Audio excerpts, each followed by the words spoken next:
Hello. Welcome to the art stream. I'm Amanda Call. I'm working on my webcomic, Age of Night. I've been working on this page for a couple of weeks now on the stream.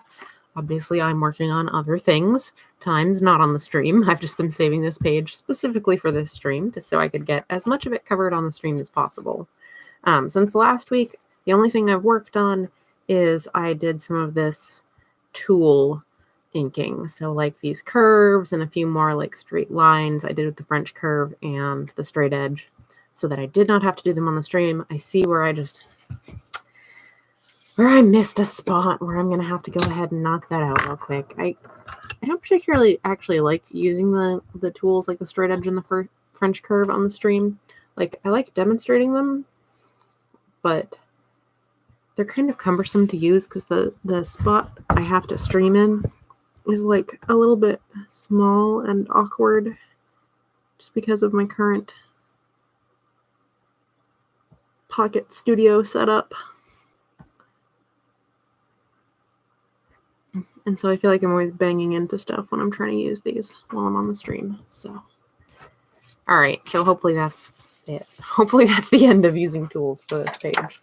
So the only thing I did for inking in between. So I'm going to proceed with trying to finish up some of the nib inking on this page this evening. That's the goal. Hopefully we get into some brush. We'll see if we get that far.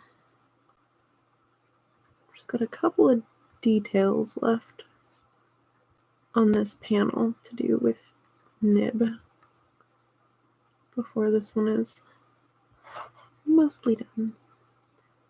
So we'll see how far I get this week, if we get this close enough to finished that it'll not be another week or not.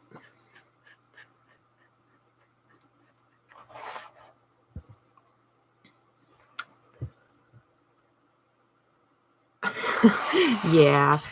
Well, I actually had a really nice studio setup,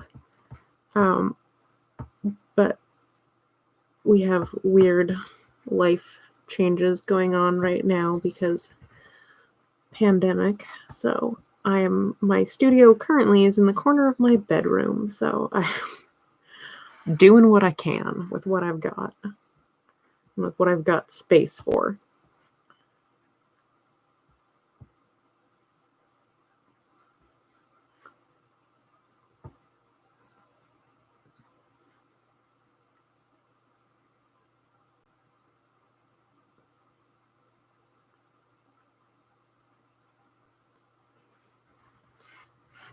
I'm hoping to upgrade some of like my camera and lighting and all that kind of stuff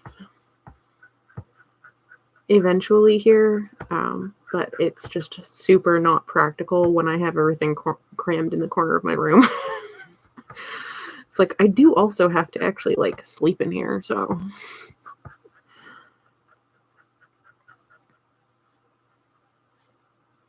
and have room to actually create artwork, not just stream stuff.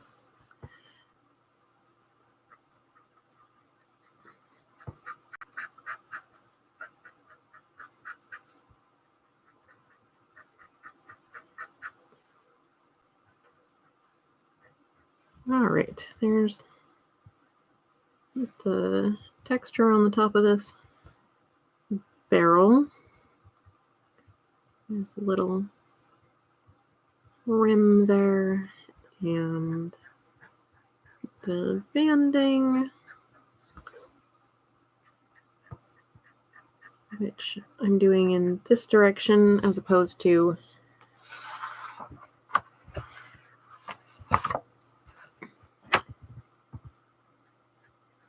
this direction. It helps to describe the form and also keep it separate from the other texture.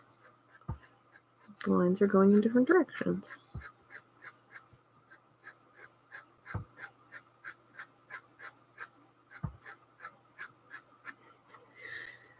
So sharing my studio space with your wife's school work office space. Yeah.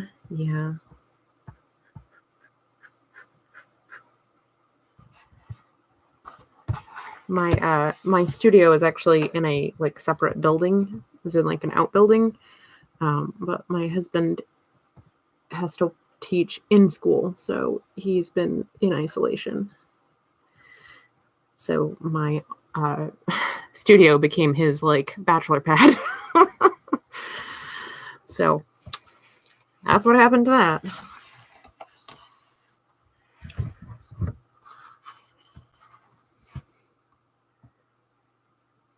Eventually I'll get to go back out there someday. I'll get my studio space back. And it won't be so incredibly difficult to do this stuff. But I'm going to keep trucking along for now. I definitely didn't want to just like stop doing things because of everything being a mess in the world right now. It's like it's enough of a mess. All the cons are canceled. It upset everybody's plans for everything. And we've got to at least try to keep making art and reaching out to people on the internet. Do what we can.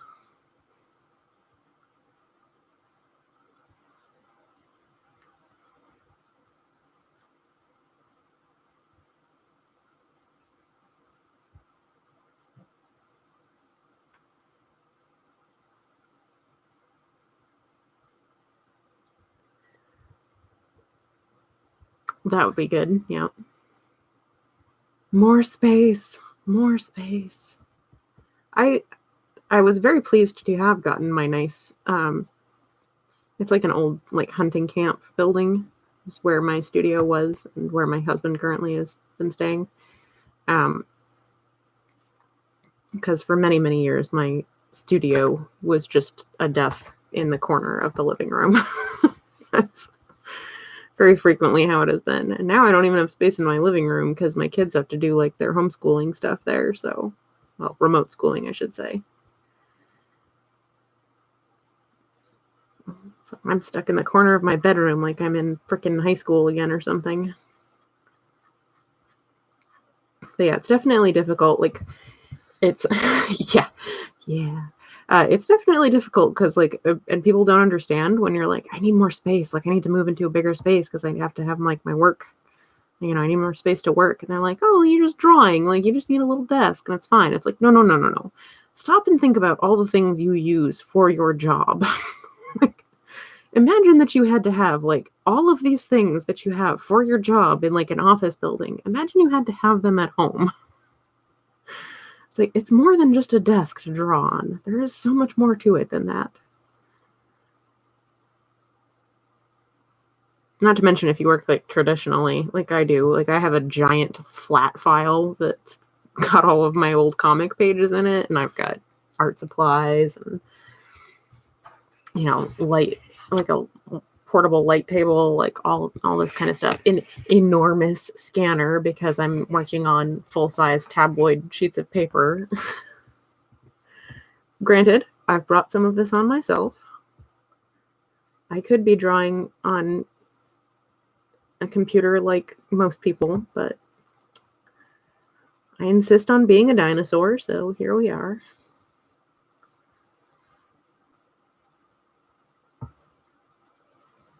I'm ranting about homework setups. Yeah, I'm just working on getting the background in this panel. The background was already done in this panel, so yeah, I got really lucky with the flat file in that another main comic person who I lived fairly close to at the time. I have no idea where he got it, but he had it for several years and was selling it because he was moving and he didn't want to move it again because it's actually like a decommissioned like military like Army Corps of Engineers flat file. So this thing weighs like, it's made of solid steel. And you cannot possibly move it without taking the drawers out. And even when you take the drawers out, it weighs a freaking ton. It takes two people to move. Like I'm fairly strong and I cannot move it on my own. But yeah, I bought it off of Ben Bishop when he was moving because I was living not far away. He's based out of Portland, Maine. I was living in Auburn at the time. And he just put up on Facebook, like, hey, who wants my flat file? Very, very reasonable price to get rid of it. And I was just like, oh, I'll be there this afternoon.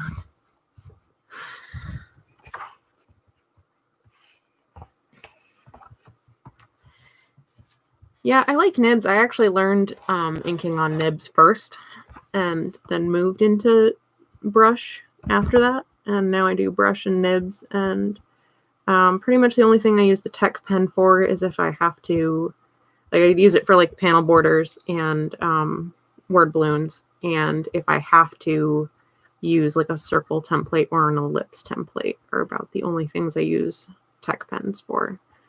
But I actually started inking with nibs because I picked them up when I was like a kid because I was super into Edward Gorey. And I mean, I still am, but that's what inspired me at the time, was being into Edward Gorey. Speaking of ellipse templates, I'm not gonna use one here.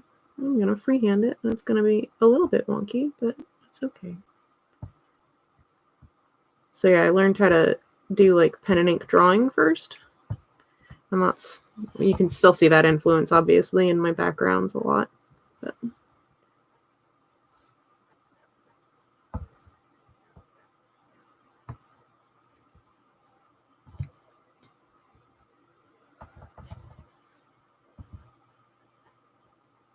the end of the story about the flat file, by the way, is that I have since moved with that thing several times, and I can understand why Ben sold it to me for a song. Because it sucks to move. It's really nice to have, but it sucks to move. Just the worst. Every time I've had to move it, I've just been like, oh, why did I do this?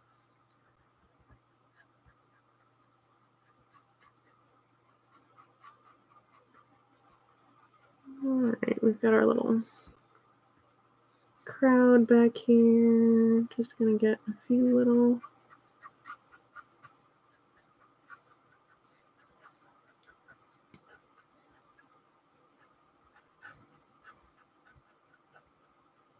extra lines on here.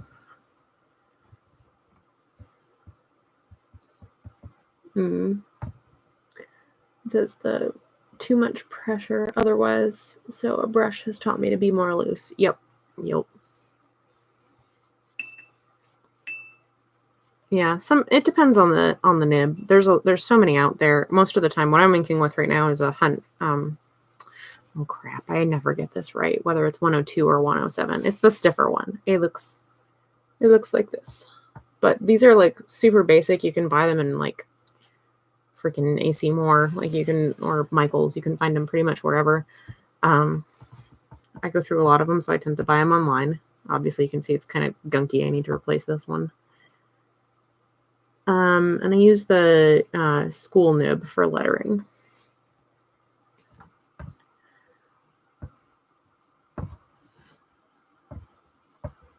Because this actually takes an extremely light touch. Obviously not quite as light as a brush, but pretty light.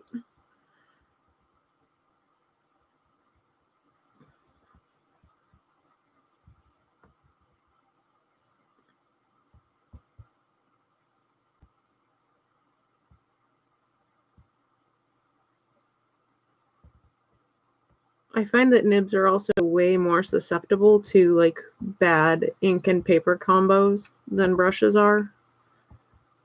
Like you got to find just the right paper and ink combination to make everything work together. They're a little bit more touchy that way. Because you get the wrong nib with the wrong paper ink combination and you just have like a disgusting mess.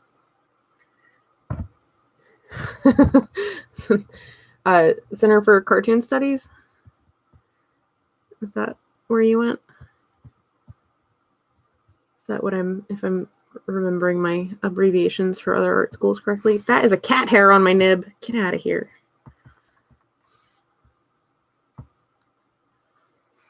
Class of 2010. I was SCAD class of 2007 technically because I graduated a little early. I was supposed to be class of 2008.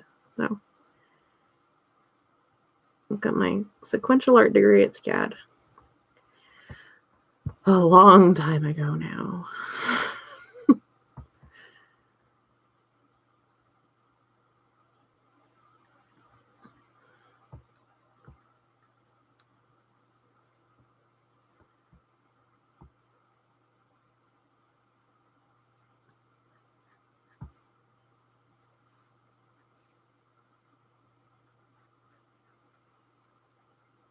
I like to do these figures back here. So most of the figures in the foreground are all going to be brush. These figures back here, I'm doing a nib because I don't really want them to be pulled forward as much. Undergrad in was MFA. Oh, nice. I do not have my master's. I just did undergrad because I'm still paying that off. So.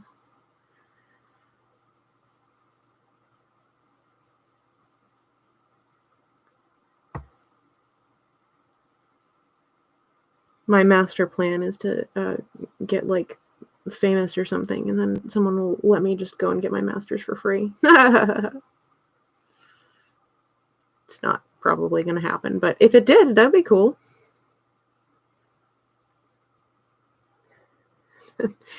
Yeah.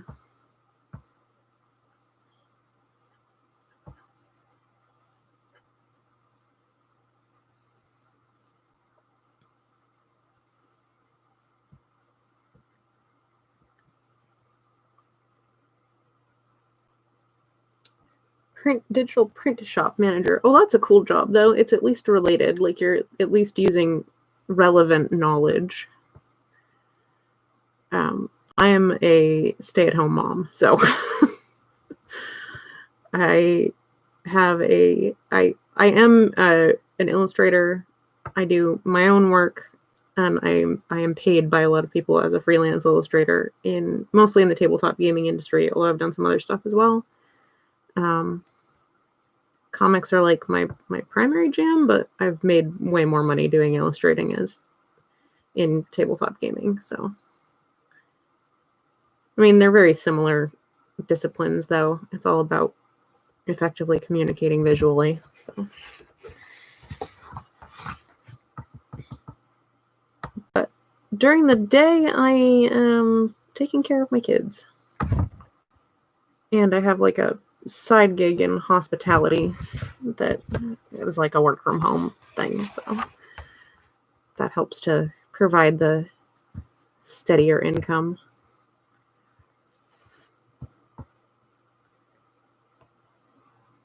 Yeah, I work very steadily. Not at the pace I would like to. Like, I pretty much always have at least one project, usually more like 2 or 3 going at any given time, and I almost never have any kind of break between them. And mostly that's because I've developed some really strong relationships with a few different game publishers, like Skirmisher Publishing. Literally anytime I'm done with a project, they're like, cool, here's the next project. So, it's like I'm pretty much always have reliable freelance work. It's just a matter of how quickly I can get to it, depending on how life is going. So like a lot of the other videos you'll see on my channel here of like other live streams or time lapses or stuff, a lot of that is illustration work. Specifically for Skirmisher, because they actually really like when I do like the live streams and stuff, and they cross promote them on their website for like, hey, look at the cool illustration for our game. So it works out. It's a really nice symbiotic relationship we've got going on.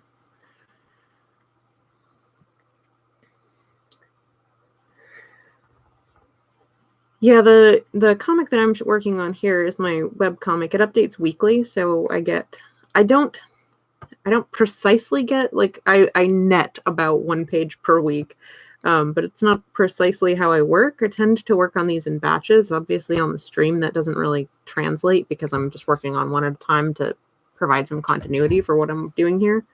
But this page is like a series of 3 where I'm simultaneously working on pages 11 through 13.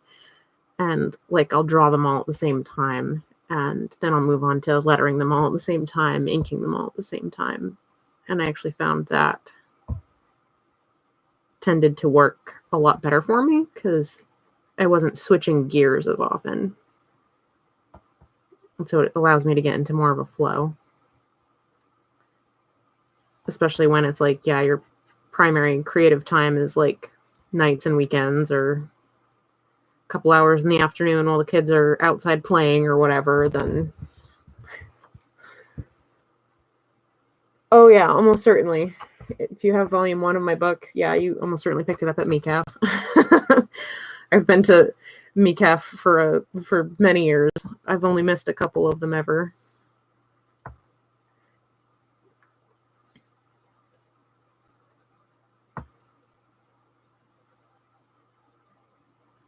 MECAF is like my favorite show. I was so sad not to get to do that this year.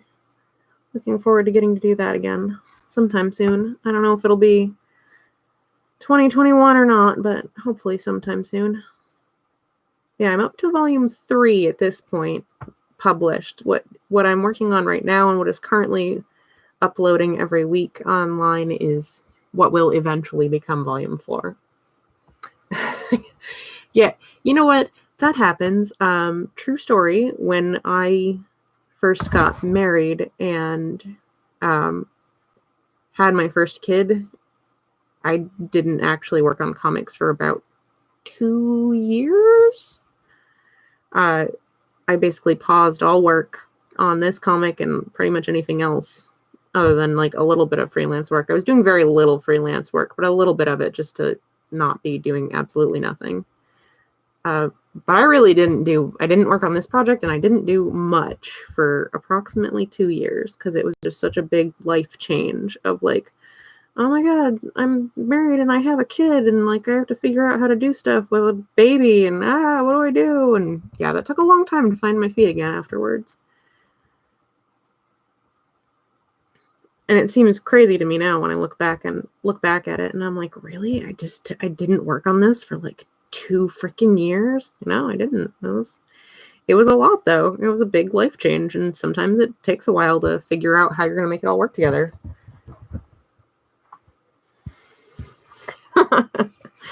That's good, though. It's good that you're being supportive while she's doing what she needs to do.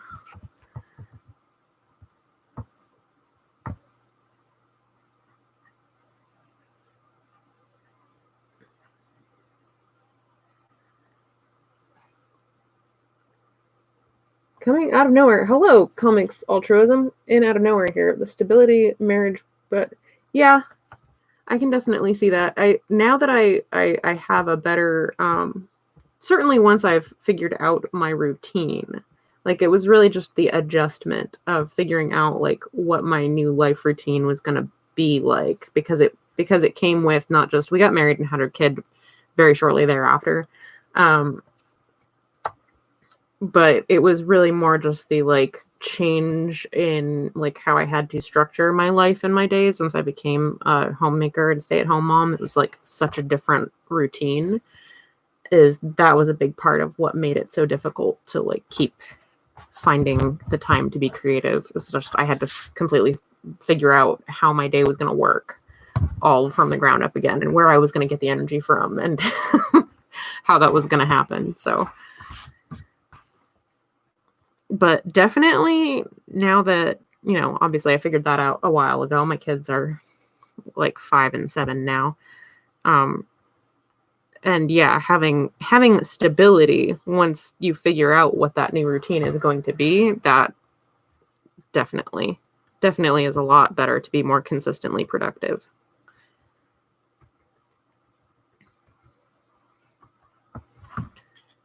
All right, I've got this little I've got headphones trying to choke me. I'll move those out of the way. All right, got a little brick wall here. Oh, it's more like a stone wall. All right, we've got this big panel down at the bottom. It looks like most of it is not going to have too much, but we got to start getting that filled in with stuff. Then we'll be done with the nib and can move on to the brush. We'll see if we get there. We're about 24 minutes into the stream. I usually do these streams for about an hour. At the end of an hour, it's a good idea for me to get up and stretch and get a drink of water. It's a good idea for you to get up and stretch and get a drink of water. We should all move and stay hydrated. This is your comic art mom reminding you to take care of yourself, please. 4 volumes.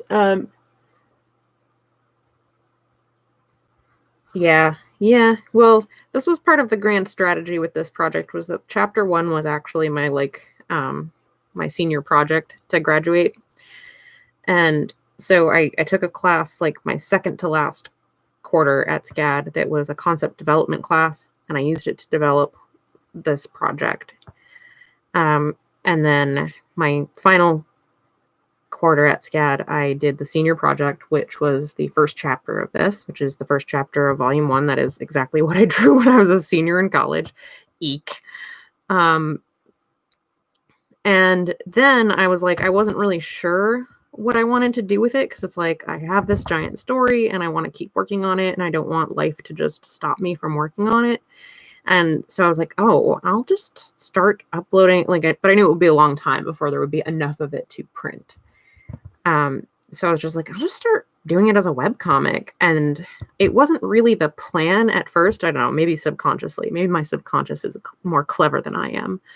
It wasn't the plan at first, but the way that it worked out was that it was like, oh, it's a weekly webcomic. Oh, that means I have to make a page every week. I have to keep working on this now. And it actually worked out really well, because when you make yourself be accountable like that, and you make yourself just keep pushing through it, and I have chapters that are maybe not the best that they could be, writing and art-wise, if I were to go back and redo everything, which I am definitely not going to do. But if I were, I would have done them much differently and better, theoretically. But they're done. And that was kind of the thing, is that I needed that kind of structure to make sure that I kept working on it. And like I said, I dropped off the map for like 2 years there for a little while, but then I came back and I kept going, because I certainly didn't want to leave it undone. So it's over like 600 pages now, and this is volume 4 that I'm working on. 3 volumes finished and published. So I see there's more questions coming up while I've been chatting here.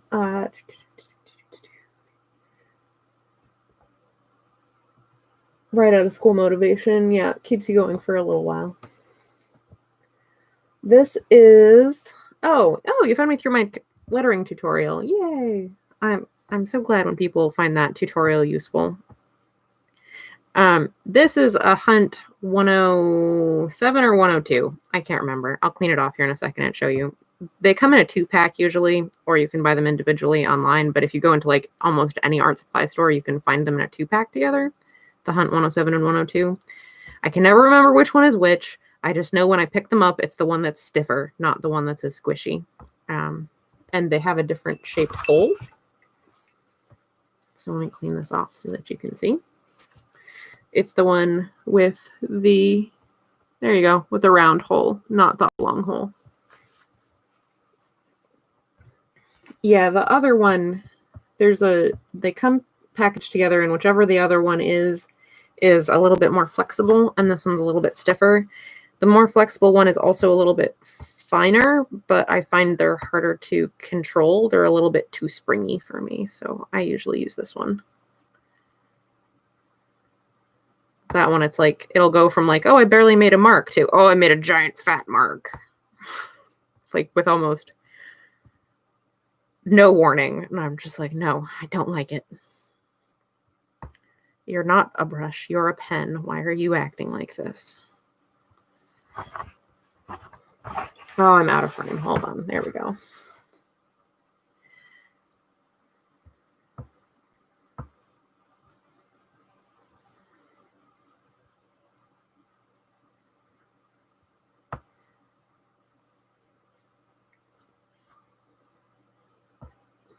Yeah, the end of that whole story, though, of, or the moral, I should say, of the story of how the webcomic structure helped to keep me on task is it doesn't work for everybody, obviously. It worked for me, and the key thing is finding what works for you, because I know some people find the weekly webcomics format limiting, or they find the pressure to be too much, and the like, oh, you have to produce a page, like makes them like kind of like freeze up, because it's like, oh my God, that's so much pressure. Like, what if I miss a week? Which is fair. That's definitely when I get to like the last couple of pages of a current chapter and I haven't finished writing the next chapter, I start freaking out a little bit too. So it's really just like, there's no like one cure all. You have to figure out what works for you to make it so that you can keep creating in a way that satisfies you.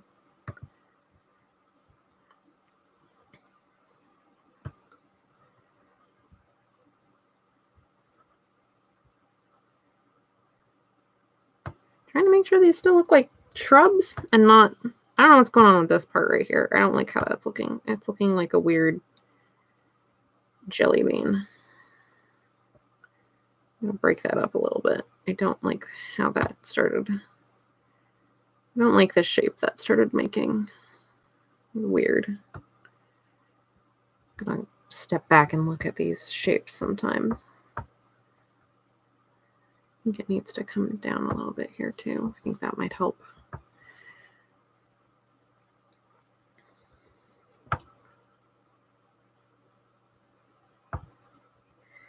Yeah, and that works too, though, is that it's like that. I mean, that's totally valid too, though. If you're just like, if those goals are satisfying you, if your other daily life and job type goals are giving you that kind of satisfaction, then like, cool, that's good.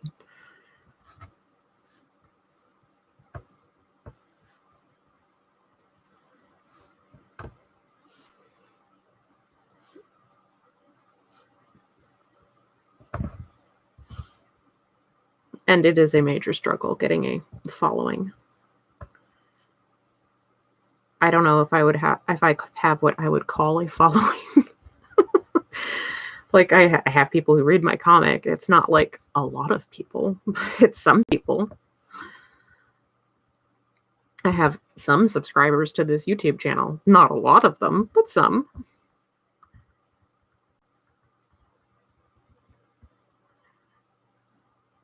But I personally was just not satisfied with not doing this. So that's what I keep doing.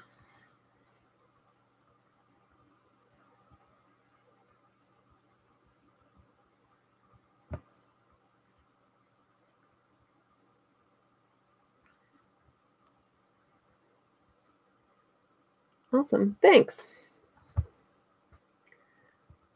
Right. Yeah. You draw it because you want to. Do it because you want to. Because it's the thing that you enjoy doing and satisfies you. I find that the I gotta put up a page every week, even if literally 3 people are reading it. It's a little more than 3 people, but not by a lot. That just having that self-imposed structure still helps me so that I don't succumb to the like, or I could just lie here and not do anything, which is highly tempting. Just before going on the stream, I was wrapped up in a blanket on my couch, and I was like, but do I have to? It's like, well, do I have to? Like, technically, no, but I should, because I usually do the stream on Tuesday night at 8 o'clock, so I should just get up and do it, because this is the thing I've set up to do for myself. This is how I make myself keep on it.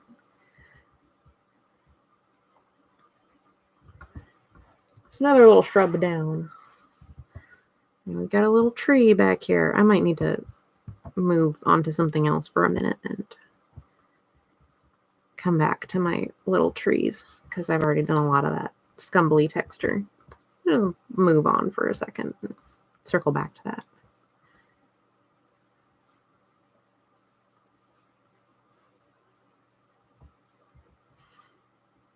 Like this little weed here. I'll draw this little weed. Oh, this little section of grass.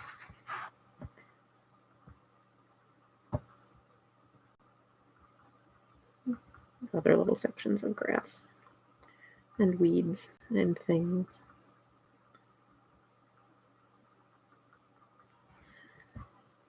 Happy little, always with the happy little trees. I love the happy little trees.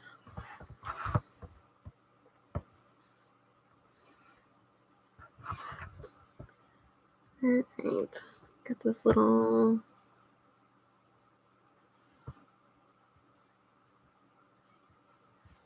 brickwork accent on the stone wall here. That's supposed to be a line. It's going to be now. Not sure if I meant for there to be a brick there or if that was just the horizon line, but whatever.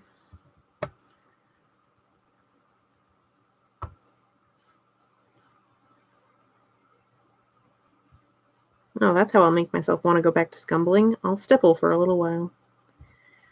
That'll show me.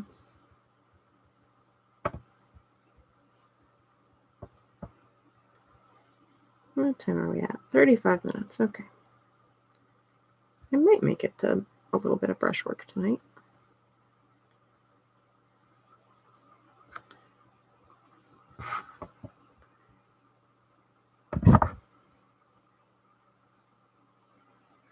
Just a little bit of shading on this side of the wall, just to show that corner there.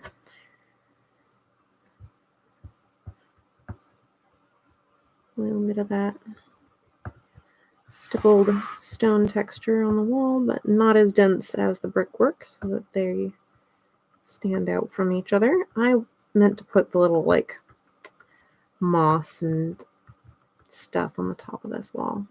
Let's see if I can work some of it in and not have it look too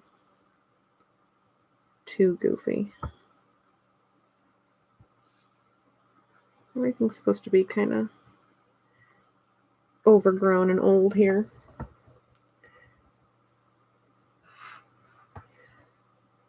Yeah, I never tried figuring out Twitch. I kind of like everybody seems to be like people that I know that have done both platforms along any amount of time, basically. Like there's a lot of bouncing back and forth between the two of like, oh, it's more favorable over here. Oh, it's working out better over there. Like, oh, they changed how this works on this platform. Oh, I'm going to switch back to the other platform. And I'm just like, I don't have the energy for that, you guys. I'm gonna stream on one platform. I used to do this. The only platform change I made was I used to stream on my Facebook page, and then Facebook completely squashed their live streaming from pages. And I was just like, okay, well, I guess I'll just do this on YouTube instead then, since I also have a YouTube channel, so I'll just go do that. And it's worked out pretty well.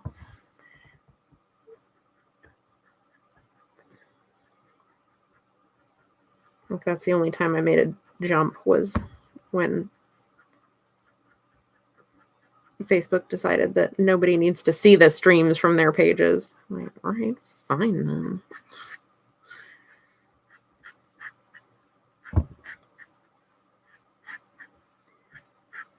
I have heard Twitch works very well for some people, but everything is always like all of these different platforms. They're the way that they.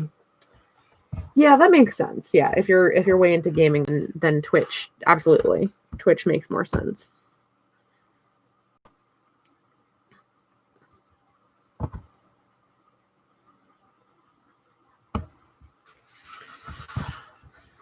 I totally understand that. I'm not a video gamer. I'm a tabletop gamer, so.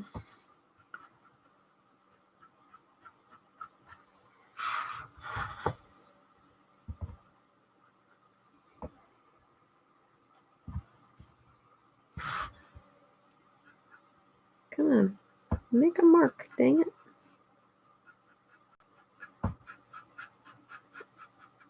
Okay, I'll actually do this. I'll actually do his figure in brush on this one when I get there.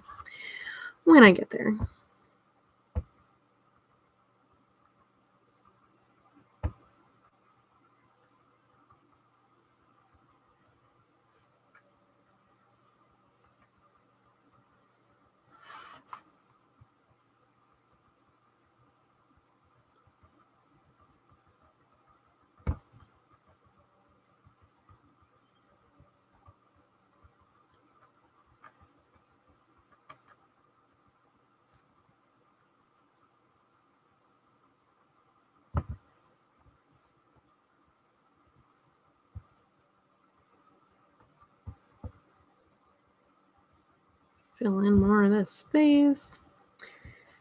I do seem to understand that the threshold for becoming an affiliate on Twitch is a lot more manageable than reaching any kind of threshold of anything on YouTube, from what I understand. It's a great time to remind people, please subscribe to my channel.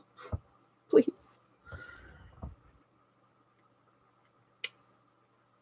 Oh, cool.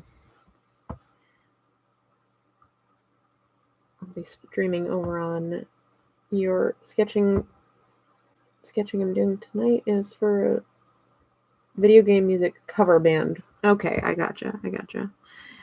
That's cool. That's cool. That sounds like fun. I have not yet, that's like my part of my artist bucket list, is I have not yet gotten a album cover or other merch for a band yet. It's part of my bucket list that I have not gotten yet. I did get alcohol label. That was one of the other ones.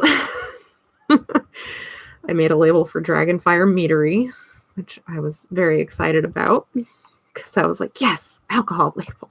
It's one off the bucket list. Haven't done an album cover yet. I'll be very excited to do an album cover someday.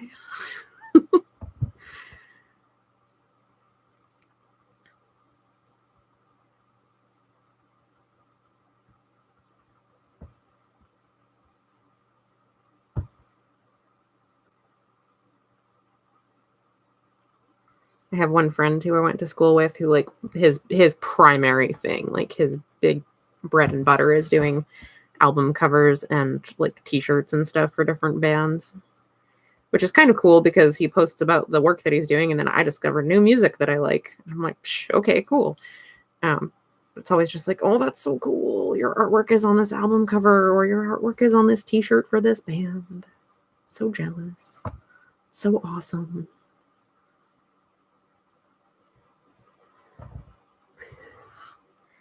Yeah, no, I definitely like it. It's not like a thing that I'm like actively pursuing. It's just like man, it'd be cool if I got to do this or that. Like the alcohol label one was really a total fluke in that it was just like someone who was at a convention that I was at, and he was like, "Oh, I see that you drew a dragon here. Well, I actually run a meadery.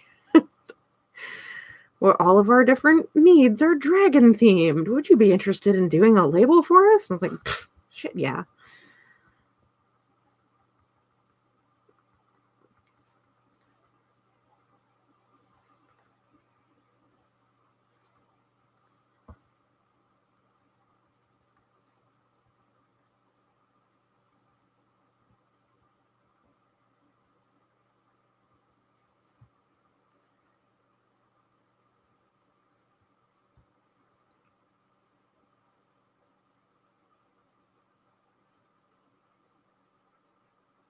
All right, almost done with my last tree. So close. There we go. All right, I need a couple little like suggestions of other trees back here, but not like full trees, because this is all just kind of further in the background. We don't need to really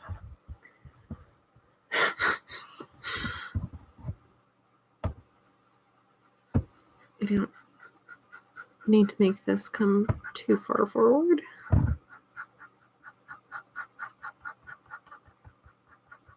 Just kind of want to fill in a little bit here. I also want to try to avoid making too many horrible tangents between these two panels, the panel up here and this inset. So I'm just kind of going to put in little hatching suggestions of there are more trees back here without really drawing more trees. All right, we've got to do, I'll get her little medallion again. And just a little bit of, this is stone, I give it little dots.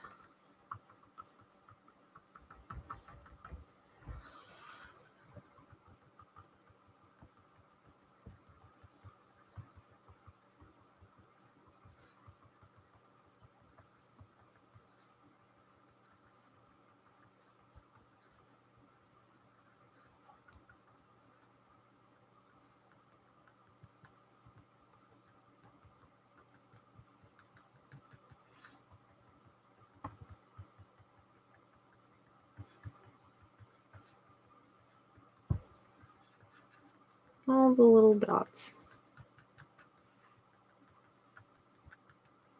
All right, then I will do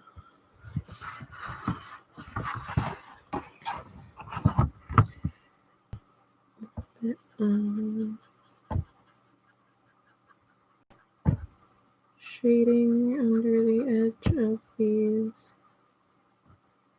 shrubs. I already have the shading under him. A little bit of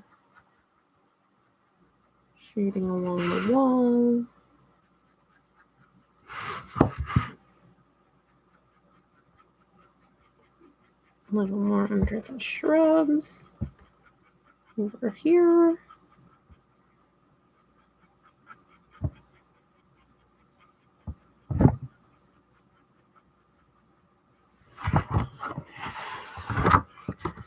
And just a few of those, like, hey, this is a surface, not a void. Little lines.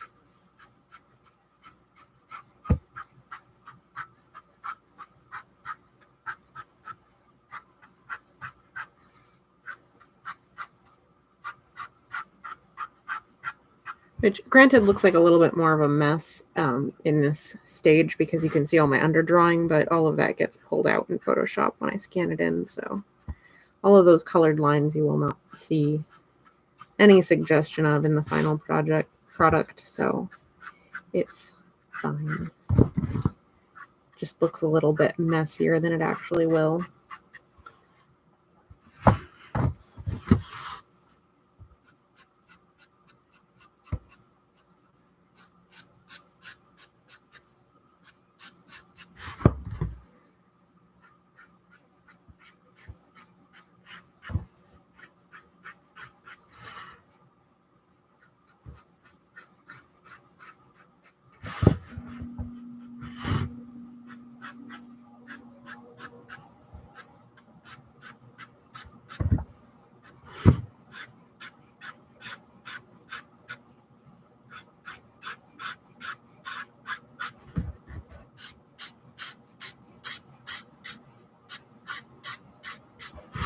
And I'm also not really scratching the hell out of my paper. The wooden handle on the pen that I use for the pen nib amplifies the sound, so it makes it sound like I'm tearing giant holes in my paper, but I'm really not. It's just like a music box effect.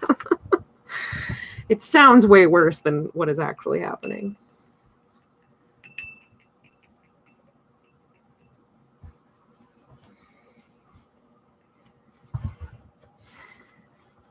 Yeah, I don't know. I wouldn't call what I do like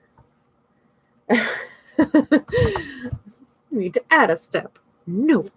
I wouldn't necessarily call what I do either, like, I wouldn't really call it fully finished pencils either, like, because I'm inking it and I usually don't have a lot of time between when I draw it and when I ink it. So they're not really finished pencils. Like, and I don't always do a full underdrawing in between step either. It really depends on what I'm working on. Like, yeah, like this really complicated mass of bodies up here. There was a lot of underdrawing in that, which most of which you can't see anymore, or you can only see very faint suggestions of, and I've erased all of since. But yeah, it's like all of that when it's like, oh, this is really complicated and I have to make sure all these little figures like fit together like puzzle pieces just so, like, there's a lot of underdrawing there because I'm figuring stuff out. But something like, oh, you know, a character's face of a character that I've drawn for like hundreds of pages, she doesn't get much underdrawing. I really do not give much underdrawing to things like that, where it's like, it's a face head on of a character I've drawn a bajillion times.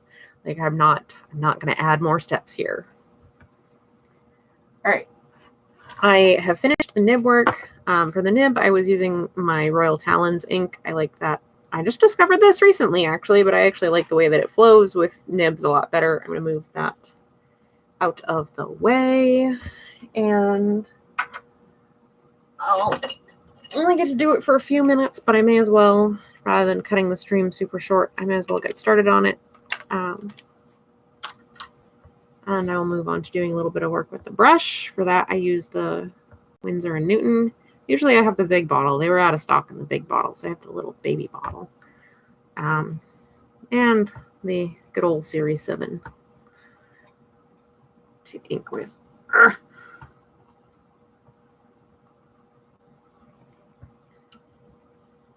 And I'm going to run into my camera stand because I'm a professional. Where's my little paper scrap?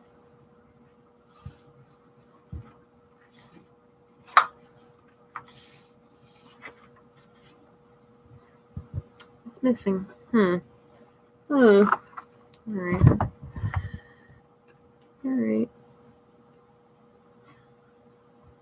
Guess we'll have to make do. All right. I won't get a ton done with the brush, but I'll get started anyway.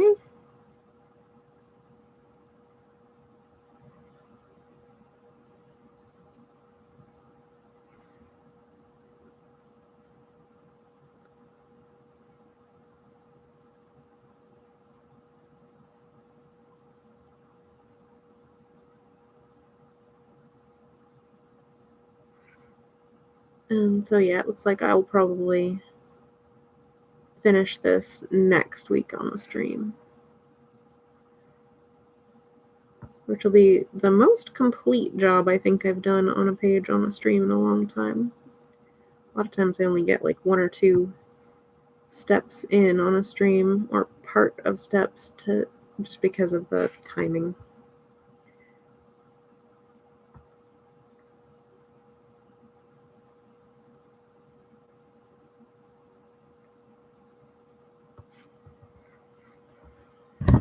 And let's see, we're at 52 minutes. So while I am doing this, I will also start doing the thing that I do at the end of the streams, which is to remind you that I'm Amanda Call.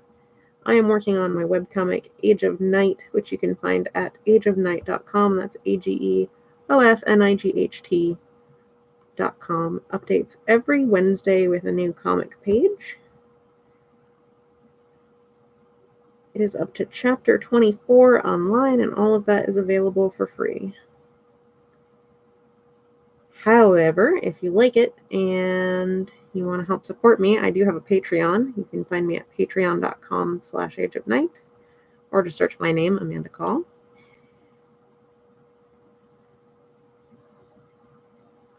Anyone who supports the Patreon gets to see all of the pages a week in advance. You also get to see stuff like, in progress, pencil stuff, little behind the scenes peeks, other comic projects I'm working on, early access to like videos sometimes too. And you get free comics just for signing up, which is pretty cool. Depending on your tier, you get more free comics periodically too. Depending on your tier and my productivity. There's another factor there. But at the very least, I appreciate it, and you always get Age of Night comics a week early. So there's that. You can find me on Twitter at Age of Night. You can find me on Instagram at Amanda Call Art. What else? Oh yeah, like this video and subscribe to this channel if you want to watch me draw more things. I do these live streams every Tuesday at 8 o'clock. And I upload other art-related videos approximately every other week. I'm trying to be more consistent about that.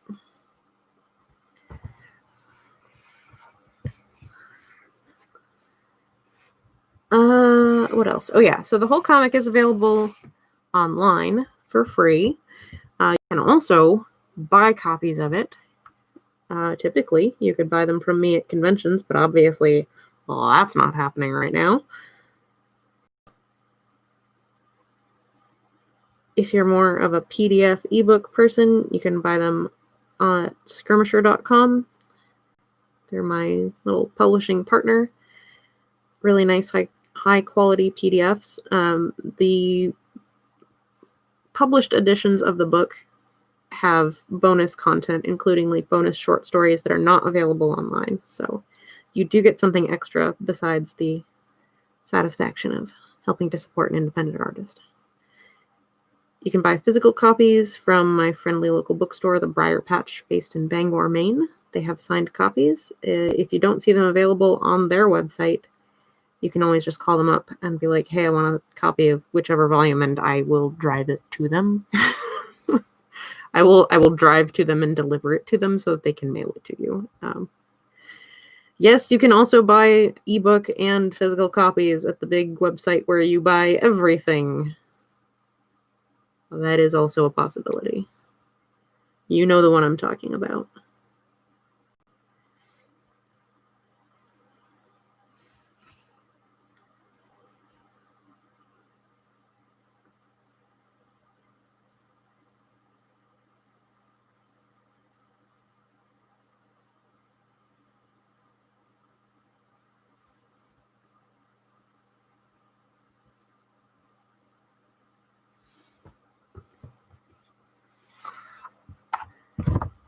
This big group of people is gonna do me in. It's not even that many people. It's like a dozen people.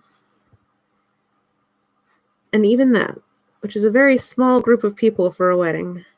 That's what this is, the wedding scene. Sorry if that was a spoiler. It is currently already revealed online that that's what I'm working on, because this is only like 4 pages ahead of where we're at online. So you already know what's going on, roughly. I try to make sure that whatever I'm working on stream is not particularly spoilery. It's not a lot of people for a wedding, but it's a lot of people to have to draw in one place all at the same time. All right, I'm going to finish this guy, and then that'll probably be it for the stream for this evening. His little hair texture in here.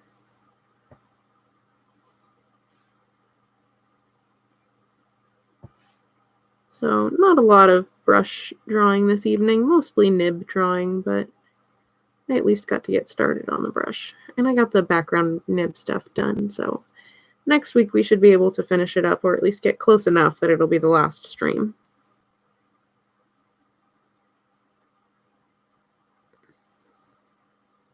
Of this page, and then I'll have to pick something else to work on the stream.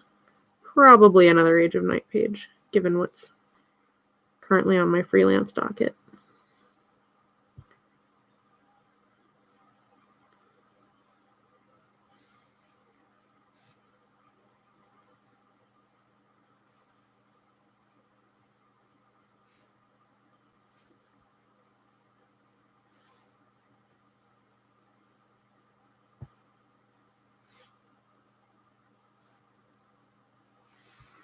All right.